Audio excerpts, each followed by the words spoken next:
მოდი შენც გამიხეს. არა, და პირიქით კარგი არის. იო, მაგარია. Ani, გამარჯობა. მზად ხარ, დავიწყოთ ინტერვიუ. კი. Ani, რა არის ის სუპერძალა, რაც დედობამ მოგანიჭა? ანუ რა არის ის, რასაც პირობითად 10 წლის უკან არასდროს აკეთებდი და ეხა ყოველდღიურად აკეთებ? ცოტა რთული კითხვა, მაგრამ ალბათ ეს არის გამბედაობა და ის უნივერსალური, უზარმაზარი დიდი ძალა, რაც გაგაკეთებინებს შვილების გამო საერთოდ ყველაფერს. ამას ვერც წარმოვიდგენდი რა იყო 10 წლის უკან, თუნდაც როცა შვილი არ მყავდა. დაასრულე ფრაზა, ჩემი დილა იწყება, რა არის ის სამი რამ, რაც აუცილებლად არის ხოლმე შენ დილის რუტინაში? ესე იგი, მე და ჯერი შევთანხმდით, რომ ერთმანეთს შევახსენებდით ყოველ დილას, რომ მივირთვათ წყალი და დავიწყოთ ერთი ჭიქა წყლით დალევა დილის და გამოგვდის, მეორე სამწუხაროდ არის ყავა და მესამე არის საკობი დანამატები, კონკრეტულად D ვიტამინი. ბავშვებისთვისაც და ჩემთვისაც. ბავშვებისთვის სპრეის სახით, ჩემთვის ტაბლეტის სახით. მithumetes ახლა უკვე შემოდგომა და ზამთარია და ვირუსების სეზონი გვიტევს.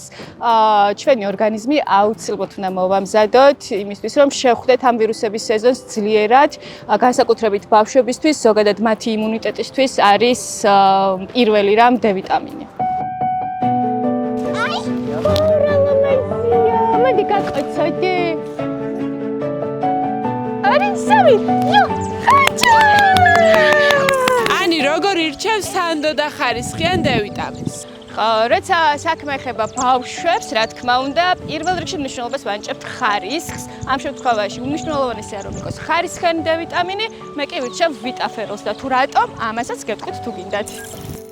ვიტაფეროლის მწარმოებელი არის ჩეხური კომპანია ვალმარტი, რომელიც 30 წელზე მეტი აქვს თავაზობს ინოვაციურ საკობ დანამატებს და ვიტამინებს და ყველაზე მნიშვნელოვანი არის ის, რომ იწარმოება ევროპული სტანდარტის დაცვით. რაც შეეხება ვიტაფეროლს, ეს არის 100%-ით სუფთა D ვიტამინი ყოველგვარი დანამატების გარეშე. ეს არის გარანტია იმის, რომ ჩემს შვილებს მართლა საუკეთესოს ვაძლევ. ზოგადად გადაჭარბებული დოზა საზიანოა ჩვენი შვილებისთვის და ვიტაფეროლს აქვს სპეციალური დოზატორი, რომლის საშუალებითაც ამ სირთულისგან დაზღვეულები ვართ. ვაუ! მედი დიდი ჩააგდე. Ani, როდის დაიწყო თქვენი და ვიტაფეროლის მეგობრობა? ჩვენი ურთიერთობა და მეგობრობა დაიწყო 5 წლის უკან, როცა პირველი შვილი შემეძინა და სამშობიაროშივე პედიატრმა დაგვინიშნა ვიტაფეროლის D ვიტამინი და ეს იმას ნიშნავს, ეს არ არის მხოლოდ ჩემი არჩევანი, ეს არის სამედიცინო საზოგადოების არჩევანი. Ani, ბევრი ფიქრობს, რომ D ვიტამინი მხოლოდ შემოდგომა ზამთრის პერიოდში უნდა მივიღოთ, თუმცა შენ როგორც უკვე გამოცდილი დედა, რას ფიქრობ ამ თეორიასთან დაკავშირებით? რა გიჩვენა პრაქტიკა?